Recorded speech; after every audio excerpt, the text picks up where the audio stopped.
El sol de Ciudad de México brillaba con intensidad sobre los jardines de la hacienda Los Laureles, donde se celebraba la boda más comentada del año. Juana Vidal, hija del poderoso empresario Ernesto Vidal, CEO de Grupo Empresarial Vidal, contraía matrimonio con Miguel Salazar, un joven millonario que había forjado su fortuna en el sector inmobiliario. La ceremonia había sido perfecta. La novia lucía radiante en su vestido de diseñador, las flores de cempasúchil decoraban elegantemente el altar y la alta sociedad mexicana se había dado cita para presenciar la unión. Juana, de 28 años, observaba a los invitados con una mezcla de felicidad y nerviosismo. Había conocido a Miguel hacía apenas un año en una gala benéfica y su romance había sido tan intenso como rápido. Miguel, con su porte elegante, sonrisa cautivadora y carisma arrollador, la había conquistado con detalles extravagantes y promesas de un futuro brillante. Sus padres, especialmente su madre Carmen, habían mostrado cierta reserva ante la velocidad con la que avanzaba la relación, pero Juana estaba enamorada y decidida. ¿Estás feliz, hija?, preguntó Carmen, acercándose a Juana mientras los meseros servían el champán para el brindis. Carmen, una mujer de 55 años que conservaba una belleza serena, miraba a su hija con ojos preocupados. «Claro que sí, mamá. Es el día más feliz de mi vida», respondió Juana, aunque una parte de ella no podía ignorar la tensión que había percibido entre Miguel y su padre durante toda la ceremonia. Ernesto Vidal, un hombre de 60 años con una presencia imponente, observaba a su yerno desde la distancia. Como CEO de una de las empresas más importantes de México, Ernesto había investigado a Miguel antes de la boda. Algo en los negocios inmobiliarios de Salazar no cuadraba, pero no había encontrado pruebas concretas de irregularidades. Por respeto a su hija, había mantenido sus sospechas para sí mismo. El banquete transcurrió entre risas y conversaciones animadas. La banda tocaba música tradicional mexicana, mezclada con éxitos internacionales, y los invitados disfrutaban de los platillos gourmet con influencias de la cocina mexicana contemporánea. Todo parecía perfecto hasta que llegó el momento de los discursos. Miguel, ya con varias copas de más, tomó el micrófono.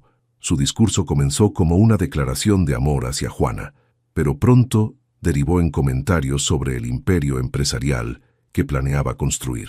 «Y quiero agradecer a mi suegro, Ernesto, por aceptarme en su familia», dijo Miguel con una sonrisa que no llegaba a sus ojos.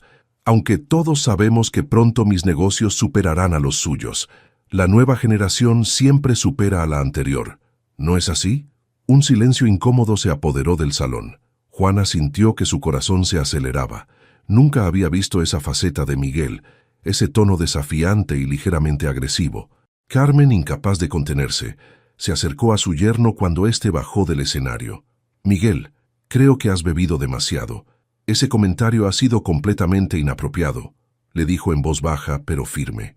Lo que sucedió a continuación quedó grabado en la memoria de todos los presentes. Miguel, con el rostro transformado por la ira, levantó la mano y abofeteó a Carmen con tal fuerza que la mujer cayó al suelo. El sonido del golpe resonó en todo el salón, seguido de gritos ahogados de los invitados. «A mí nadie me dice qué puedo o no puedo decir, y menos una mujer insignificante como tú», gritó Miguel, fuera de sí. Juana corrió hacia su madre, incapaz de creer lo que acababa de presenciar. Todo sucedió muy rápido después. Ernesto se abalanzó sobre Miguel, siendo apenas contenido por dos de sus empleados de confianza. Los invitados comenzaron a murmurar, algunos incluso abandonaron la recepción. «Esto no se va a quedar así», gritó Ernesto, con una furia controlada que resultaba más aterradora que cualquier arrebato. «Has cometido el peor error de tu vida, Salazar. Te destruiré. Te lo juro por mi hija». Juana, sosteniendo a su madre que tenía el labio partido, miró a su esposo como si lo viera por primera vez. El hombre que tenía delante no era el Miguel que ella creía conocer. Sus ojos revelaban una crueldad que nunca había notado antes. «Se acabó, Miguel», dijo Juana con voz temblorosa pero decidida. «Quiero el divorcio. Ahora mismo». Miguel soltó una carcajada que heló la sangre de los presentes. «¿Divorcio? Cariño, esto apenas comienza. Estás casada conmigo, y ni tú ni tu familia pueden hacer nada para cambiar eso. Además, Deberías saber que tengo más poder del que imaginas. Mientras los paramédicos atendían a Carmen y la seguridad de la hacienda escoltaba a Miguel fuera del lugar, Juana sintió que su mundo perfecto se desmoronaba. Lo que debía haber sido el día más feliz de su vida se había convertido en el comienzo de una pesadilla de la que no sabía cómo escapar.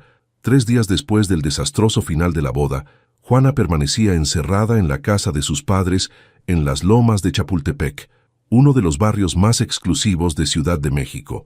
No había tenido noticias de Miguel, y una parte de ella agradecía ese silencio.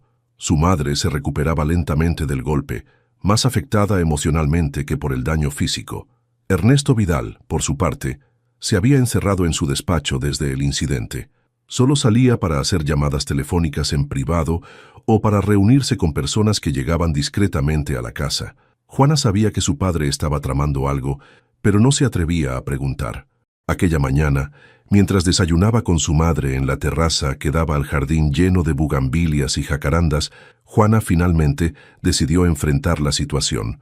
«Papá está planeando algo contra Miguel, ¿verdad?», preguntó, revolviendo su café sin probarlo. Carmen suspiró, tocándose instintivamente el labio que aún mostraba signos del golpe. «Tu padre es un hombre que nunca olvida una ofensa, y lo que Miguel hizo fue imperdonable. Pero tengo miedo de lo que pueda pasar», confesó Juana. «No conozco realmente a Miguel. El hombre que vi en la boda era un completo extraño para mí». En ese momento, Ernesto entró en la terraza. Vestía impecablemente como siempre, pero las ojeras bajo sus ojos revelaban que apenas había dormido.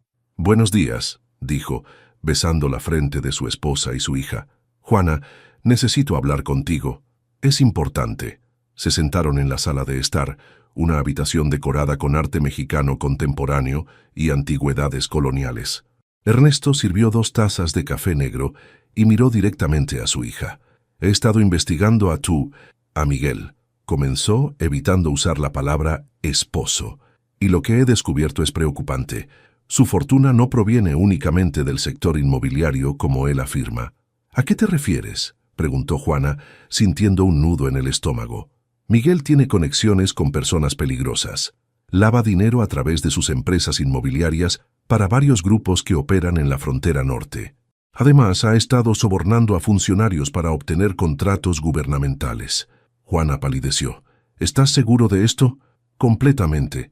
Tengo pruebas», respondió Ernesto, sacando una carpeta. «También descubrí que Miguel se acercó a ti con un propósito específico. Quería acceso a mis contactos y a información privilegiada sobre mis negocios. Te utilizó, hija». Las palabras de su padre fueron como puñaladas. Juana sintió que le faltaba el aire. ¿Cómo había sido tan ciega? ¿Cómo no había visto las señales? «¿Y qué vas a hacer?», preguntó finalmente. «Ya lo estoy haciendo», respondió Ernesto con una calma inquietante. «He contactado con todos mis aliados en el sector financiero. Los bancos están congelando sus cuentas bajo sospecha de lavado de dinero. He hablado con mis contactos en el gobierno. Están revisando cada uno de sus contratos. Para mañana las acciones de sus empresas se desplomarán cuando filtremos cierta información a la prensa». «Papá, esto podría ser peligroso», advirtió Juana, alarmada por la determinación en los ojos de su padre. «Más peligroso sería no hacer nada. Ese hombre te ha utilizado y ha agredido a tu madre. Nadie toca a mi familia y sale impune», sentenció Ernesto, apretando los puños. «Además, tengo suficiente influencia para protegernos». Esa misma tarde, mientras Juana intentaba asimilar todo lo que estaba sucediendo, recibió una llamada de un número desconocido. Dudó antes de contestar. «Diga». «Juana, soy yo». La voz de Miguel sonaba tensa, casi irreconocible. «Tu padre ha empezado una guerra que no puede ganar. Dile que retire sus acusaciones y que detenga lo que está haciendo, o lo lamentará». «¿Me estás amenazando?», preguntó Juana, sintiendo una mezcla de miedo e indignación. «Después de lo que hiciste en la boda, después de golpear a mi madre, ¿tienes el descaro de amenazarnos? Ese golpe no fue nada comparado con lo que puede suceder», respondió Miguel con frialdad. «Tu padre no sabe con quién se está metiendo. Tengo amigos poderosos que no dudarán en intervenir». «¿Quién eres realmente, Miguel?», preguntó Juana con la voz quebrada. «Creí que te conocía, que te amaba». Hubo un silencio al otro lado de la línea. Cuando Miguel volvió a hablar, Su tono había cambiado, volviéndose casi nostálgico. Podríamos haber tenido todo, Juana. Realmente me gustabas, ¿sabes? No todo fue fingido, pero los negocios son los negocios, y tu padre acaba de declarar una guerra que destruirá a tu familia. La llamada se cortó, dejando a Juana con una sensación de vacío. Inmediatamente fue a buscar a su padre para contarle sobre la amenaza, pero Ernesto parecía haberla anticipado. «Ya he reforzado la seguridad de la casa y de la empresa», le aseguró. «Miguel está desesperado porque sabe que lo tengo acorralado. Mañana, cuando la prensa publique lo que sabemos sobre sus negocios, será el principio del fin para él». Al día siguiente, tal como Ernesto había predicho, los titulares de los principales periódicos económicos de México anunciaban la caída en picada de las acciones de las empresas de Miguel Salazar, empresario vinculado a operaciones de lavado de dinero. «Autoridades investigan a magnate inmobiliario por corrupción», eran algunos de los titulares. Juana observaba todo desde lejos, con una mezcla de horror y alivio. En solo una semana, su vida había dado un giro completo, del sueño de un matrimonio perfecto a una pesadilla de engaños y venganza, y lo peor era que intuía que esto apenas comenzaba. Una semana después del escándalo mediático, la situación había escalado a niveles insospechados. Las empresas de Miguel se desplomaban en la bolsa, sus socios comerciales lo abandonaban uno tras otro, y circulaban rumores de que estaba siendo investigado por la Fiscalía General de la República. Ernesto Vidal había cumplido su promesa. Estaba destruyendo sistemáticamente el imperio de su yerno. Juana, mientras tanto, intentaba mantener un perfil bajo. Había iniciado los trámites de divorcio, aunque su abogado le había advertido que sería un proceso complicado dadas las circunstancias. La prensa la acosaba constantemente, intentando conseguir declaraciones sobre el escándalo que involucraba a su esposo y a su padre. Aquella tarde de viernes, Juana decidió visitar las oficinas de Grupo Empresarial Vidal en la Torre Reforma, uno de los rascacielos más emblemáticos de la Ciudad de México.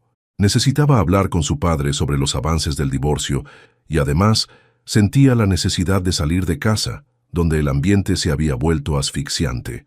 Al llegar al piso ejecutivo, notó algo extraño. Los empleados la miraban con una mezcla de curiosidad y lástima, y algunos incluso evitaban su mirada. La secretaria de su padre pareció sorprendida al verla. «Señorita Juana, no esperábamos su visita hoy», dijo la mujer visiblemente nerviosa. «Su padre está en una reunión muy importante. Me pidió que no lo interrumpiera bajo ninguna circunstancia». «¿Con quién está reunido?», preguntó Juana, intrigada por el comportamiento de la secretaria. Con unos inversionistas extranjeros», respondió la mujer, evitando mirarla directamente a los ojos. Juana sabía que la secretaria estaba mintiendo. Después de años viendo a su padre hacer negocios, había aprendido a detectar cuando algo no cuadraba. Sin esperar más explicaciones, se dirigió al despacho de Ernesto. «Señorita Juana, por favor», exclamó la secretaria, intentando detenerla sin éxito. Al abrir la puerta del despacho, Juana se quedó paralizada. Su padre no estaba reunido con inversionistas extranjeros. Estaba con dos hombres de aspecto intimidante, que reconoció inmediatamente de las noticias, Joaquín Méndez y Raúl Ortega, conocidos empresarios que, según los rumores, tenían conexiones con cárteles de la droga. «Papá», la voz de Juana apenas era audible. Ernesto se giró sorprendido por la interrupción. Su rostro palideció al ver a su hija. «Juana, esto no es lo que parece», dijo, haciendo un gesto a los dos hombres para que se retiraran. «Hablamos después, señores». Los hombres salieron del despacho sin decir palabra, pero uno de ellos, Joaquín Méndez, le dirigió a Juana una mirada que la hizo estremecer. «¿Qué estás haciendo, papá?», preguntó Juana cuando se quedaron solos. «¿Por qué estabas reunido con esos hombres? ¿No son los mismos que, según tú, tienen conexiones con actividades ilícitas?» Ernesto se pasó una mano por el rostro, visiblemente cansado. «Es complicado, hija. Estoy haciendo lo necesario para proteger a nuestra familia». «¿Protegernos? ¿Reuniéndote con personas como ellas? Me dijiste que Miguel tenía tratos con gente peligrosa. ¿Y ahora tú haces lo mismo?» Su padre la miró fijamente, y por primera vez Juana vio algo en sus ojos que nunca había notado antes. Una frialdad calculadora que le recordó inquietantemente a Miguel. A veces, para vencer a un enemigo, Hay que jugar con sus mismas cartas, respondió Ernesto. Miguel tiene aliados poderosos.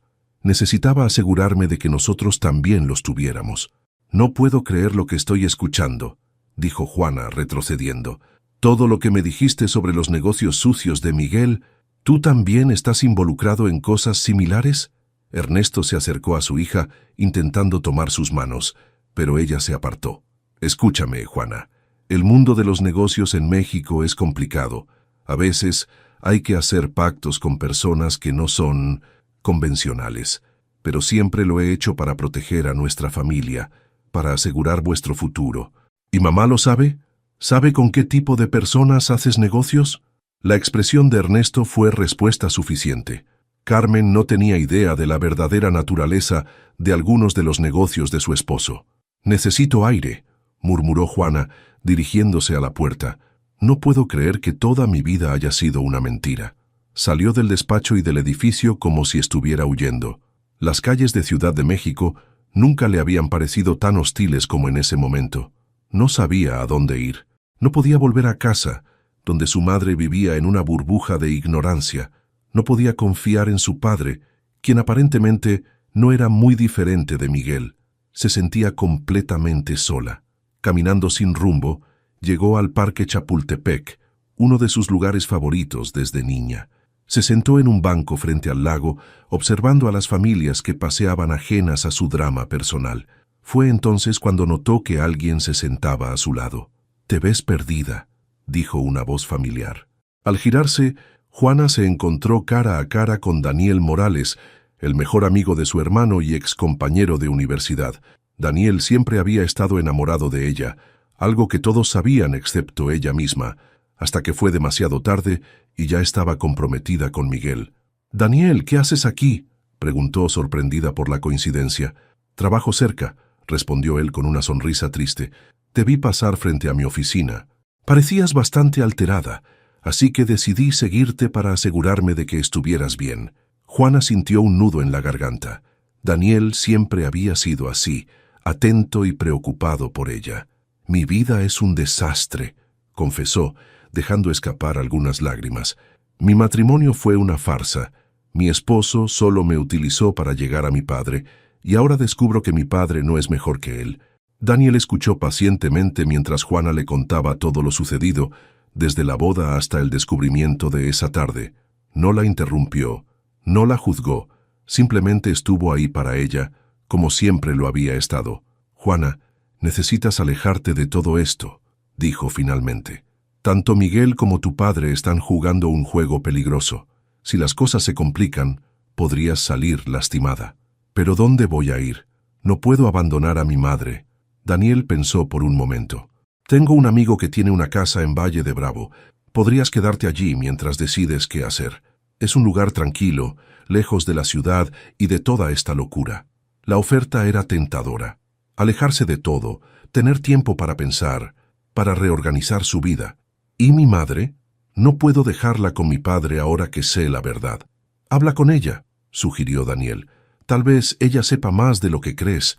Y si no, merece saber la verdad sobre su esposo, igual que tú merecías saber la verdad sobre Miguel». Mientras regresaban caminando hacia la salida del parque, Juana sintió que su teléfono vibraba.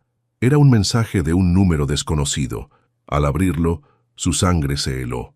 Era una foto de ella y Daniel en el parque, tomada hace apenas unos minutos, con un mensaje que decía: «Cuidado con quien confías. No todos son lo que parecen». Juana miró a su alrededor, buscando a quien podría haber enviado el mensaje, pero no vio a nadie sospechoso entre la multitud de visitantes del parque. «¿Qué sucede?», preguntó Daniel, notando su inquietud. Juana le mostró el mensaje.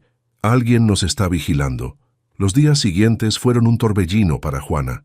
Siguiendo el consejo de Daniel, había hablado con su madre sobre sus descubrimientos. Para su sorpresa, Carmen no parecía tan impactada como ella esperaba. «Siempre he sabido que tu padre tiene tratos con personas cuestionables», confesó Carmen mientras preparaba té en la cocina de la casa de Daniel, donde se habían refugiado temporalmente. «Pero preferí no hacer preguntas. En este país, a veces la ignorancia es una forma de protección». «¿Y nunca te preocupó? ¿Nunca quisiste alejarte?», preguntó Juana, incrédula ante la resignación de su madre. Carmen sonrió con tristeza. Muchas veces. Pero amo a tu padre, con todos sus defectos. Y él a su manera siempre ha procurado protegernos. Quizás sus métodos no sean los correctos, pero sus intenciones... No justifiques lo que hace mamá, interrumpió Juana, más duramente de lo que pretendía. Lo que él y Miguel están haciendo es peligroso y probablemente ilegal. En ese momento, el teléfono de Juana sonó. Era su abogado, con noticias sobre el divorcio. Señora Salazar, tenemos un problema, dijo el hombre con tono preocupado. Su esposo ha desaparecido. No se ha presentado a ninguna de las audiencias y sus abogados dicen que no pueden contactarlo. ¿Desaparecido? ¿Qué significa eso?, preguntó Juana, sintiendo un escalofrío. Nadie lo ha visto en días. Su oficina está cerrada, su casa vacía. Algunos rumores sugieren que ha huido del país. Tras colgar, Juana compartió la noticia con su madre y Daniel, que había regresado de la oficina. «Esto no me gusta», dijo Daniel, frunciendo el ceño. «Si Miguel ha desaparecido, podría significar que algo grande está a punto de suceder». No tuvieron que esperar mucho para confirmar esas sospechas. Esa misma noche, mientras cenaban, las noticias en la televisión anunciaron una operación policial masiva en varias empresas de la Ciudad de México, incluyendo algunas filiales de Grupo Empresarial Vidal. Se ha desatado una investigación por presuntos vínculos con el lavado de dinero y el narcotráfico, informaba la presentadora. Entre los empresarios investigados figuran Ernesto Vidal y Miguel Salazar, este último actualmente en paradero desconocido. Juana dejó caer su tenedor, impactada por la noticia. «Papá», murmuró, pensando en lo que esto significaría para él. «Deberíamos ir a verlo», sugirió Carmen, visiblemente preocupada. «Estará destrozado». Daniel negó con la cabeza. «No es seguro. Si las autoridades están investigando a Ernesto, podrían estar vigilando su casa. Lo mejor es mantener distancia por ahora». A la mañana siguiente, los titulares eran aún más impactantes. La policía había encontrado documentos comprometedores que vinculaban tanto a Miguel como a Ernesto con operaciones de lavado de dinero a gran escala. Las acciones de Grupo Empresarial Vidal se desplomaron y corría el rumor de que Ernesto estaba considerando entregarse a las autoridades. Fue entonces cuando Juana recibió una llamada de su padre. «Papá, ¿dónde estás? ¿Estás bien?», preguntó, aliviada de escuchar su voz. «Estoy bien, hija, pero necesito verte». «Es importante», respondió Ernesto sonando extrañamente tranquilo dadas las circunstancias. «Ven al mirador de Chapultepec en 1 hora. Ven sola». A pesar de las advertencias de Daniel y su madre, Juana decidió acudir a la cita. El mirador de Chapultepec era un lugar público, lleno de turistas y familias. Si su padre había elegido ese lugar, debía ser porque consideraba que era seguro. Al llegar encontró a Ernesto sentado en un banco, contemplando el paisaje de la ciudad. Parecía más viejo y cansado que nunca. «Gracias por venir», dijo cuando Juana se sentó a su lado. «Tenía miedo de que no lo hicieras». «¿Qué está pasando, papá? Los noticieros dicen que estás siendo investigado, que hay pruebas contra ti». Ernesto suspiró profundamente. «Todo es cierto, Juana. He cometido errores, muchos errores.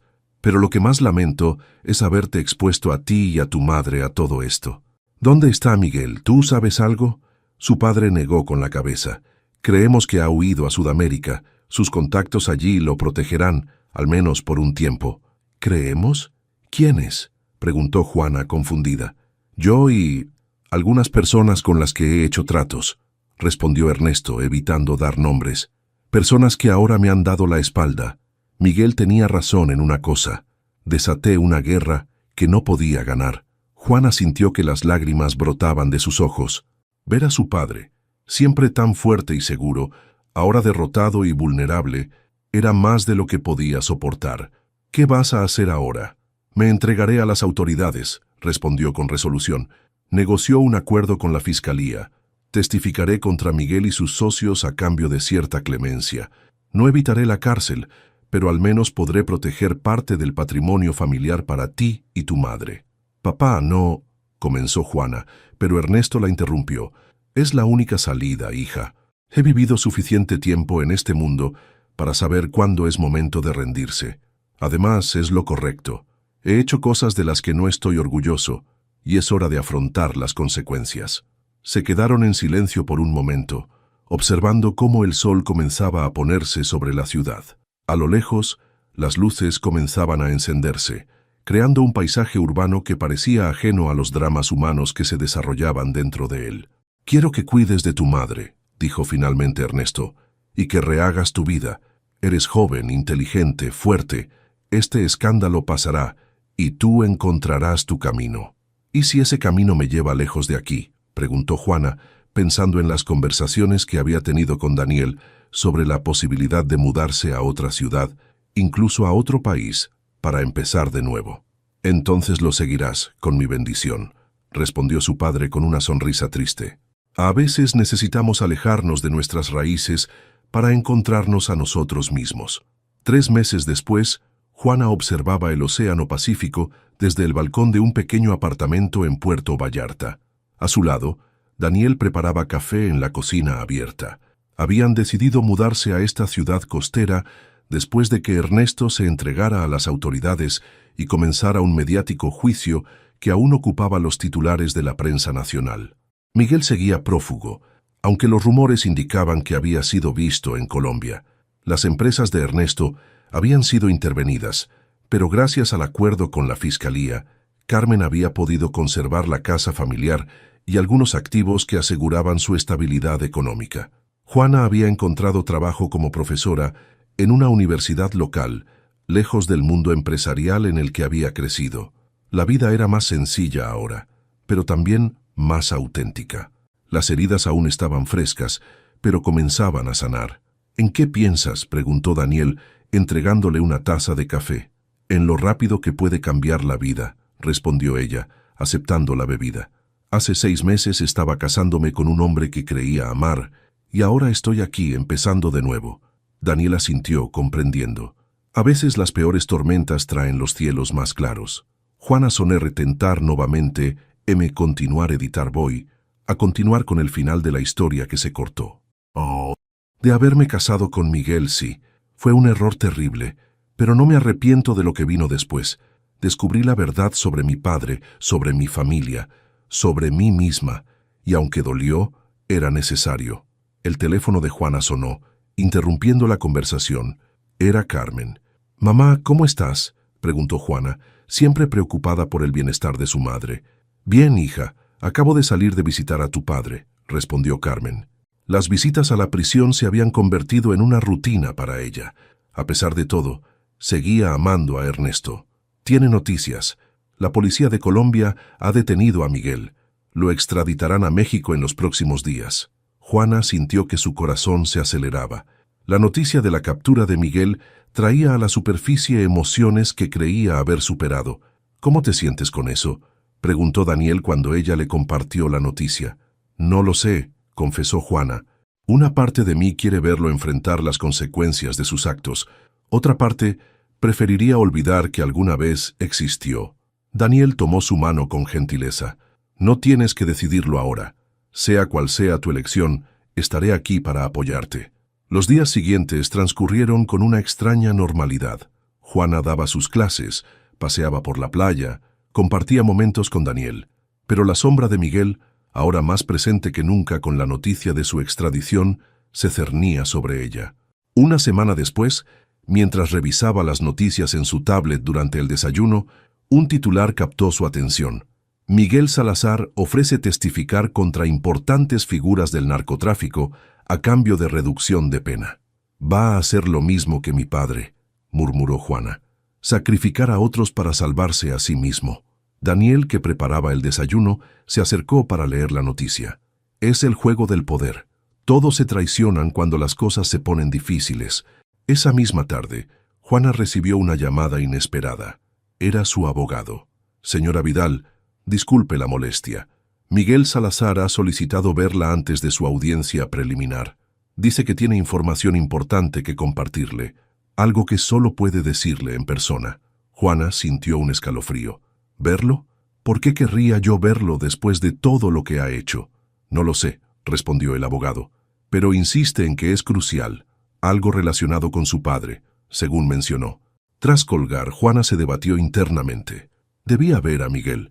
¿Qué información tan importante podría tener? ¿Y si era solo una trampa, una última jugada desesperada? No tienes que ir, le aseguró Daniel cuando le contó sobre la llamada. Lo que sea que tenga que decir puede decirlo a través de los abogados. Pero Juana sabía que necesitaba cerrar ese capítulo de su vida. Necesitaba mirar a Miguel a los ojos una última vez, no como la joven enamorada e ingenua que había sido, sino como la mujer fuerte en la que se había convertido. 2 días después, Juana entró en una sala de visitas de la prisión federal en Ciudad de México. Miguel ya estaba allí, sentado al otro lado de una mesa metálica con las manos esposadas. Se veía demacrado, muy diferente del hombre elegante y seguro que había conocido. «Gracias por venir», dijo él cuando Juana se sentó frente a él. «No estaba seguro de que lo harías». «Yo tampoco», respondió ella con frialdad. «¿Qué es eso tan importante que tienes que decirme?» Miguel la miró directamente a los ojos. Por un momento, Juana creyó ver un destello del hombre del que se había enamorado, pero rápidamente se desvaneció. «Tu padre no es quien crees que es», comenzó Miguel. «Sé que piensas que yo te utilicé para llegar a él, y en parte es cierto. Pero hay algo que no sabes, algo que él me hizo a mí primero». Juana se tensó. «¿De qué estás hablando?» «Tu padre arruinó a mi familia hace 15 años», explicó Miguel. «Mi padre era su socio. Tenían una empresa juntos, hasta que Ernesto lo traicionó, lo acusó falsamente de fraude y se quedó con todo. Mi padre se suicidó por la vergüenza y mi madre murió poco después destrozada por la pérdida». Juana sintió que le faltaba el aire. «Eso no puede ser cierto. Mi padre nunca haría algo así». «Pregúntale sobre Carlos Salazar», dijo Miguel. «Ve su reacción cuando menciones ese nombre. Todo lo que hice fue por venganza, Juana. Me acerqué a ti para destruirlo, como él destruyó a mi familia». «¿Por qué debería creerte?», preguntó Juana, aunque una parte de ella temía que Miguel estuviera diciendo la verdad. Su padre le había ocultado tantas cosas. «No tienes que creerme», respondió él, «pero al menos ahora sabes que hay otra versión de la historia. Tu padre no es el héroe que crees, ni yo soy el villano absoluto. En este mundo, las líneas entre el bien y el mal son más borrosas de lo que nos gustaría». Juana se levantó, incapaz de seguir escuchando. «Adiós, Miguel». «Una última cosa», dijo él antes de que ella saliera. «A pesar de todo, hubo momentos en los que realmente sentí algo por ti. Quizás en otra vida, en otras circunstancias». Juana no respondió. Salió de la prisión con la mente agitada por las revelaciones de Miguel. ¿Sería cierto lo que había dicho sobre su padre, o era solo un último intento desesperado de manipularla? Al llegar a su hotel en Ciudad de México, llamó a su madre. «Mamá, ¿conociste a alguien llamado Carlos Salazar? ¿Fue socio de papá?» El silencio al otro lado de la línea fue respuesta suficiente. «Juana, hay cosas del pasado que es mejor dejar enterradas», dijo finalmente Carmen. «Necesito saber la verdad, mamá. Toda la verdad». Carmen suspiró. «Carlos Salazar fue socio de tu padre». «Sí, y lo que sucedió entre ellos no fue honorable, pero Ernesto ha pagado por sus errores. Ha perdido su libertad, su reputación, casi todo lo que construyó». Juana terminó la llamada, sintiéndose más confundida que nunca. Esa noche, mientras observaba las luces de la Ciudad de México desde la ventana de su hotel, reflexionó sobre todo lo que había ocurrido, sobre las verdades y mentiras que habían marcado su vida. Una semana después, Juana regresó a Puerto Vallarta. Daniel la esperaba en el aeropuerto, con una sonrisa cálida que iluminó su corazón. «¿Cómo te sientes?», preguntó él mientras conducía de regreso al apartamento. «En paz», respondió Juana, sorprendida de que fuera cierto. «Quizás nunca sabré toda la verdad sobre mi padre, sobre Miguel, sobre todo lo que pasó, pero estoy lista para dejar atrás ese capítulo de mi vida». El sol se ponía sobre el Pacífico cuando llegaron al apartamento. Juana observó el horizonte, pensando en lo mucho que había cambiado en tan poco tiempo. De ser la hija privilegiada de un poderoso empresario, la esposa de un millonario, a una simple profesora universitaria en una ciudad costera. Y sin embargo, nunca se había sentido más libre, más auténtica. «¿Sabes qué es lo irónico?», dijo a Daniel, mientras contemplaban juntos el atardecer. «Miguel quería vengarse de mi padre destruyendo su fortuna, y al final lo consiguió. Pero en el proceso me liberó. Me mostró quién era realmente mi padre, quién era él y quién soy yo». Daniel la abrazó por los hombros. A veces perdemos todo para encontrarnos a nosotros mismos. Juana asintió, apoyando su cabeza en el hombro de Daniel. El futuro era incierto, pero por primera vez en mucho tiempo se sentía esperanzada. La tormenta había pasado, dejando destrucción a su paso, pero también un cielo más claro, un horizonte más amplio. «Estoy lista para comenzar de nuevo», dijo finalmente. Sin mentiras, sin venganzas, sin el peso del pasado. Y mientras el sol desaparecía en el horizonte, tiñendo el cielo de tonos rojizos y dorados, Juana supo que, a pesar de todo el dolor y la traición, había encontrado algo invaluable, su verdadera identidad, su fuerza interior. Y eso era algo que nadie, ni Miguel ni su padre, podría quitarle jamás.